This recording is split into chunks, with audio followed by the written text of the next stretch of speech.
నమస్తే చేతనకు స్వాగతం. చేతన ఈ రోజు హైదరాబాద్ మహానగర శివార్లో చందానగర్లో ఉన్నటువంటి రాజీవ్ గృహకల్పాలో ఉంది. రాజీవ్ గృహకల్పాలో దాదాపు 2600 కుటుంబాలకి ఆవాసం కల్పించే ఒక గొప్ప పథకాన్ని అయితే స్టార్ట్ చేశారు. ఇళ్ళు చూడడానికి చాలా అందంగా ఉంటాయి, రోడ్లు తయారైపోయాయి, మంచినీళ్లు కూడా ఉన్నాయి. కానీ ఇక్కడ ఏదైనా సమస్య వస్తే చెప్పుకోవడానికి మున్సిపాలిటీకి హ్యాండ్ ఓవర్ చేయకపోవడం వల్ల ఎక్కడి చెత్త అక్కడే పేరుకుపోయింది. వచ్చిన 2 ఏళ్లకే డ్రైనేజ్ పొంగి పొర్లుతోంది. మంచినీటికి సమస్య, చెత్తకి సమస్య, డ్రైనేజ్కి సమస్య. ఇక్కడ ఉన్నటువంటి ఈ సమస్యల్ని చేతన మీ ముందుకు తీసుకొచ్చే ప్రయత్నం చేస్తోంది. బస్తీ వాసులతో మాట్లాడదాం రండి.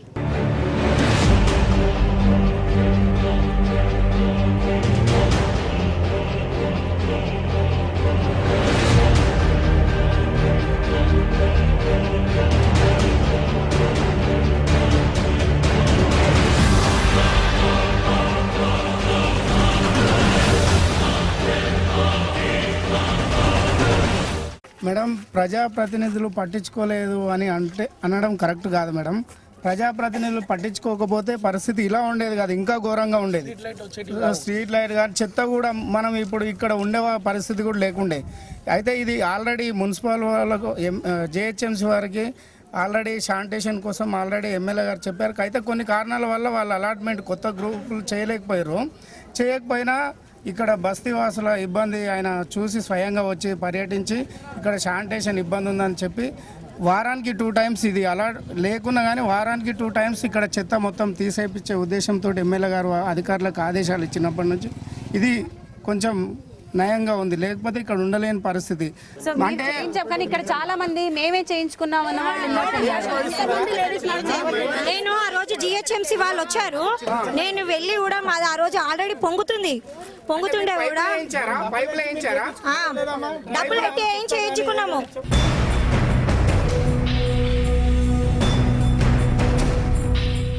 ఒకసారి వచ్చి చూడండి, అప్పుడు వచ్చిన స్టార్టింగ్ ప్రతి ఒక్కరు ఏ చిన్న మీటింగ్ అయినా ఏదన్నా ఒకటి ప్రతి ఒక్కటి గ్రౌండ్ లో పెడుతుండే.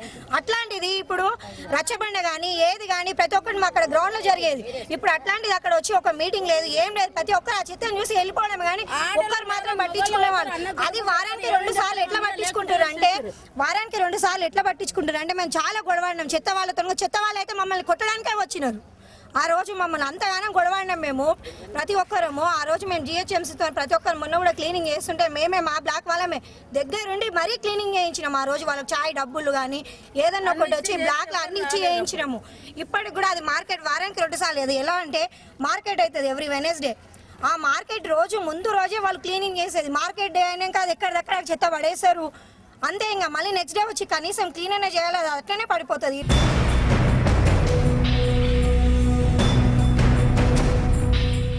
ఇక్కడ నాకు కనిపిస్తున్న ప్రధానమైన సమస్య ఏమిటంటే దీనికి సంబంధించిన అధికారము వీళ్ళకి చెందింది, ఆర్ దీనికి సంబంధించిన సమస్య వస్తే వీళ్ళకి చెప్పుకోండి అని చెప్పుకునే ఒక వ్యవస్థ తయారు చేయలేదు. దానివల్లే ఒక బడ్జెట్ శాంక్షన్ అవ్వకపోవడం కానీ, లేదా దీనికి సంబంధించిన వాళ్ళు ఇక్కడ ఉంటారు మీరు కలవండి అని చెప్పడం జరగట్లేదు. మీరు ఒప్పుకుంటారండి? యాక్చువల్గా జిహెచ్ఎంసీ వాళ్ళు దీనికి శానిటేషన్ ఇవ్వాలి. అయితే వాళ్ళు మాకు కొత్త గ్రూపులు శాంక్షన్ వర్క్ ఆర్డర్స్ లేవు ఇవ్వడానికి. అదే అంటే జిహెచ్ఎంసీ దగ్గరికి వెళ్తే మీకు అందిన సమాధానం ఏంటి? జిహెచ్ఎంసీకి పూర్తిగా హ్యాండ్ ఓవర్ కాలేదు, అలాగని మీరు వెళ్ళి ఎమ్మెల్యే నిధుల నుంచి అడగడానికి లేదు. మీరు అడుగుతున్నాం, అందుకే అడుగుతున్నందువల్లనే వారానికి 2 రోజులు శానిటేషన్ తెప్పిస్తున్నాడు. దట్స్ వాట్ నేనేమంటున్నానంటే ఎమ్మెల్యే ఎంత బాధ్యత వహిస్తాడు? ఎన్నిసార్లు ఎన్ని సమస్యల్ని మీరు ఎమ్మెల్యే దగ్గరికి తీసుకెళ్తారు? కావాల్సింది ఏమిటి? ఇంకా ప్రతిసారి మాకు ఇప్పుడు జిహెచ్ఎంసీ హ్యాండ్ ఓవర్ కాలేదు కాబట్టి ప్రతిసారి ఎమ్మెల్యేనే మాకు దిక్కింగా ఎమ్మెల్యే దగ్గరికి పోవడము. ఏది మీటర్లకైనా కానీ ఇప్పుడు ఈ స్ట్రీట్ లైట్లు ఉన్నాయి, స్ట్రీట్ లైట్లకు దాదాపు ఒక 10 సార్లు ఎంబడబడి తెప్పించుకున్నాం. అట్లాగే హ్యాండ్ ఓవర్ చేయాల్సిందే. ఇప్పుడు ప్రతిసారి వెళ్తున్నాం, సార్ ఇది కావాలంటే జిహెచ్ఎంసీ హ్యాండ్ ఓవర్ కాలేదు కాబట్టి కొద్దిగా హెల్ప్ చేసుకుంటూ వచ్చాడు. ఈ సమస్య పరిష్కారం కావాలంటే ప్రస్తుతం ప్రధానంగా మనకు కావాల్సింది జిహెచ్ఎంసీకి హ్యాండ్ ఓవర్ కావాలి. అయితే ఇప్పుడు ప్రధానంగా జిహెచ్ఎంసీ వాళ్ళు ఇప్పుడు హౌసింగ్ వాళ్ళు ఏం చేయాలంటే వాళ్ళ కర్తవ్యం, తక్షణ కర్తవ్యం, జనాలు నానా ఇబ్బందులకు గురవుతున్నారు కాబట్టి ఆ యొక్క హ్యాండింగ్ ఓవర్ లెటర్ తీసుకెళ్లి వాళ్ళకి ఇచ్చేస్తే మా మున్సిపాలిటీ హ్యాండింగ్ ఓవర్ అవుతుందని చెప్పి వాళ్ళు కూడా అంటున్నారు. కాబట్టి పదే వీళ్ళు చొరవ తీసుకొని ఆ పని చేస్తే బాగుంటుంది మేడం. ప్రస్తుతానికి ఇప్పుడు ఎమ్మెల్యే గారు లేరు, ఇప్పుడు ఎవరు లేరు. కనీసం ఇప్పుడైనా మున్సిపల్ వాళ్ళు లేదా ఇక్కడ ఉన్న సొసైటీ వాళ్ళు ఎవరైతే ఉన్నారో రాజీవ్ గృహకల్ప వెల్ఫేర్ అసోసియేషన్ వాళ్ళు చొరవ తీసుకొని మేమందరం వెళ్ళి ఒకసారి మున్సిపల్ దగ్గర కూర్చొని వాళ్ళ దగ్గర హౌసింగ్ వాళ్ళ దగ్గరికి ఒక లెటర్ తీసుకొని హ్యాండింగ్ ఓవర్ చేసుకోండి మీరు అని చెప్పేసి అనాలని ఇక్కడ అందరితో వేడుకోవడం జరుగుతుంది.